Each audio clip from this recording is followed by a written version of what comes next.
Hello, this is Michael Canet with Eternal Networks, and this is our second weekly how-to video, and we're going to be discussing tip number 2 from our previous video, 6 simple tips on how to improve your cybersecurity. If you remember from watching that video, tip number 2 is antivirus software. So obviously by now you know, whether you have a Windows computer or a Mac, that you need some sort of antivirus protection on that computer to protect you and your data. But you may not know how to pick the right one.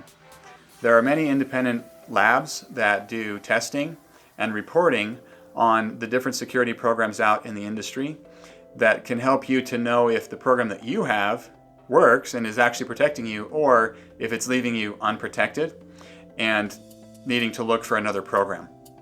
AV Labs and SE Labs are 2 of these companies, and a quick Google search you could probably find others. In the comments below we'll be posting a link to download the free report for 2020 from SE Labs on small business endpoint security. And you can download that and look at it to see if you're protected or if you're not. I wanted to take another minute to explain what to look for in these programs. The first step is antivirus. Obviously it needs to have an antivirus component, that's what they're called, so that it can look for Trojans, rootkits, and other known viruses on your systems. The second piece is anti-malware. Malware can range from cookies that track your data to potentially unwanted programs that may be sending your data off-site. It could be spyware that's collecting information, or other potentially malicious software. So you need a program that's going to look for those and block them or clean them up. The third piece, and this is probably one of the most critical, is anti-ransomware.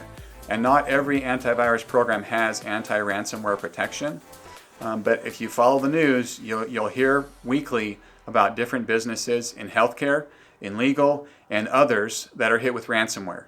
Ransomware encrypts the data on your computer and then holds it ransom. There is no guarantee if you pay the ransom that you're going to get your data back.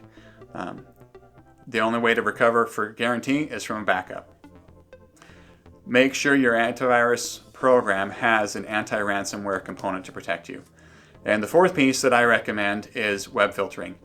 Web filtering allows you to block or warn when you're going to websites that are known to have malicious software, viruses. You can block adult websites or specific content that maybe you or your employees shouldn't be accessing on those computers. So once again, you're looking for anti-ransomware, anti-malware, antivirus, and web filtering in that program. If you have any questions or comments about this video, please post them below. If you also have any questions for future video topics, we'd love to hear from you as well. Thank you.